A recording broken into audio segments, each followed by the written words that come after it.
We're at the 2019 CROI in Seattle. We're here with Tafadzwa, who is a young investigator, and we're appreciative of her taking the time to visit with us after the poster session, which you just completed. Yes. And she's with the National Cancer Registry in South Africa. And we appreciate that as well, because it's important to understand cancer is a part of AIDS. And we've been talking, there's now a symposium on that, and it's becoming more a sense of a comorbidity in HIV, and we're finding ways to demonstrate that. So before we get into the work that you're doing, why don't we talk a little bit about you as a young investigator and what got you into the field that you're in? Okay, thank you for inviting me here. So I have a background in medical laboratory sciences, and I started my MSc in 2017 in epidemiology and biostatistics at the University of Witwatersrand. So through the MSc, I applied for a cancer epidemiology fellowship with the National Cancer Registry of South Africa. And the project that they were offering, or that they were conducting that time, was on HIV-related malignancies. So that's how I got into the field of HIV-related malignancies under the supervision of Dr. Masita Sengai, who's also from the National Cancer Registry. And it has been very interesting work, and I see myself continuing that work in HIV-related. That was going to be my next question. You must have been hearing my vibes. Yeah. But it is important to get a sense of your direction, and the part of that is played in that by mentorship is really important. Can you address that? So I agree with you. Mentorship is very important. I have a background in medical laboratory sciences, but that does not mean that I knew everything cancer related. So to get the direction, mentorship has been very important, and to just know what to look out for, the analysis, management of the data, how to put it across, like how to deliver the message that you have to deliver to the different people, stakeholders, people living with HIV, other researchers, and how to look for ideas and network with people who are experienced and sort of try to better your work. All that came through mentorship, and that has groomed me wholesomely and made me hopefully a better researcher, and I'll keep on improving through mentorship and hope to mentor someone one day. So with that, what are some of the challenges that you face that are challenging, that you find and you have to deal with it? What would that? I know financial is probably one of them, right?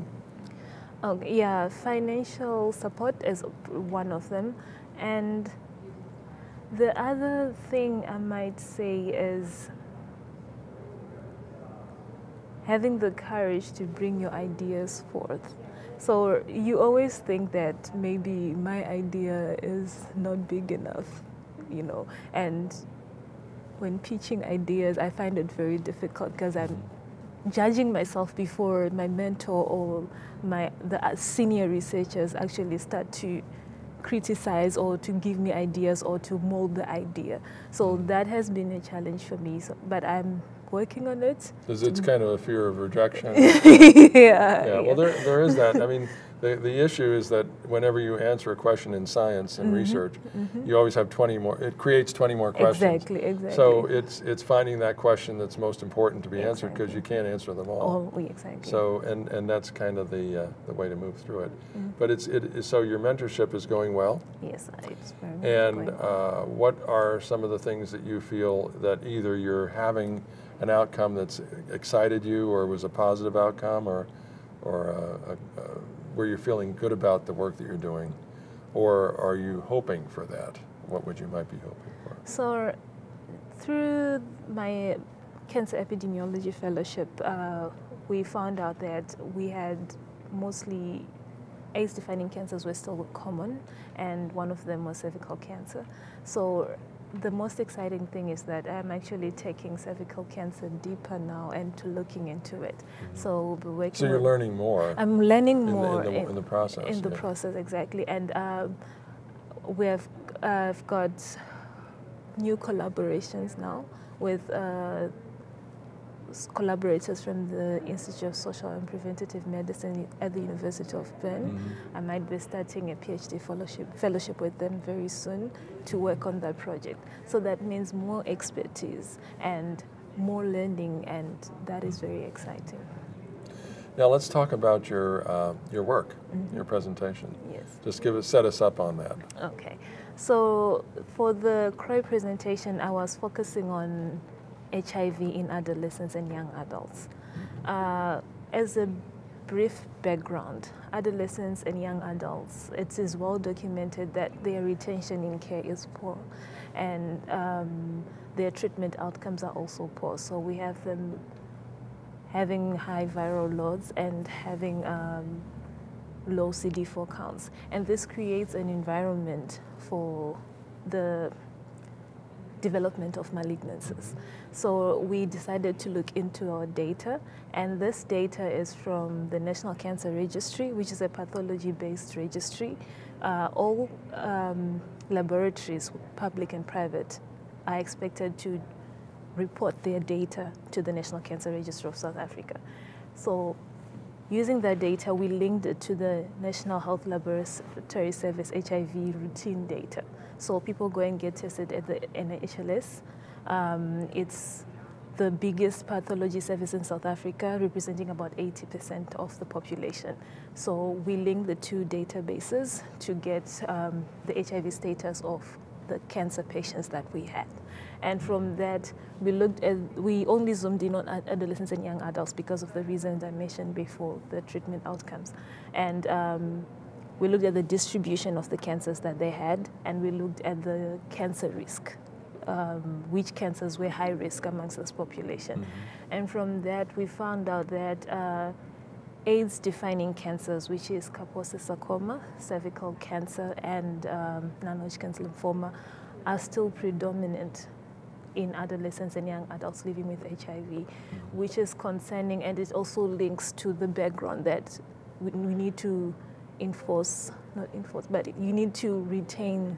Retention in care. Retention in care is very important when it comes to comorbidities as well. So that was one of the things. And cervical cancer was particularly concerning because this is a relatively young age group, like for women to be presenting with cervical cancer at such a young age. I'm actually surprised. I did not know that. Yeah. Exactly. So that was an interesting finding, and we should be looking into targeted interventions onto that, which links to my PhD project, which will be looking at how effective the current cervical cancer screening program in South Africa is at preventing cervical cancer. Because you're not suspecting those people would have that, so you're not looking for it. Exactly. Yeah. Exactly. So so is that just within people living adolescents with HIV? No. The risk is higher in adolescents living with HIV, but HIV negative adolescents are also presenting with cervical cancer. Well, I did not know that. Yeah, so... You may not have known that either. Yeah, the policy, the update that they had in 2017 in South Africa introduced screening for any woman who's cervical cancer screening for women who are diagnosed with HIV. But then for those who are HIV negative, the screening, free screening would start at age 30. So if we are seeing cervical, There's so many problems that, with the way the thought process works, and I know that you have to be objective whenever you look at something. Exactly. And you can't prejudge anything. So. Exactly, and cost effectiveness issues also. Yeah, no, that's the other thing too. Yeah. But if there's a difference, but not that much of a difference, then there's no reason not to do the screenings for everyone. All of them. Yeah. So going forward, we'll see what the data will give us and the recommendations that will come from that data. So you need to reconfirm that information. Exactly. Yeah. Well, it seems very, very good, the work that you're doing, and I just think there's so much to learn. There is. Oh my God, like I said, there's 20, every time you answer a question, there's 20 more. Exactly. But we've got to figure out, how to live healthier and prioritize, like your mentor would probably tell you. Exactly. Prioritize what is the most important to the population. Yeah. That is true. That is true. Well, thank you so very much for being here with us and sharing your story and also your work. Thank you for having me.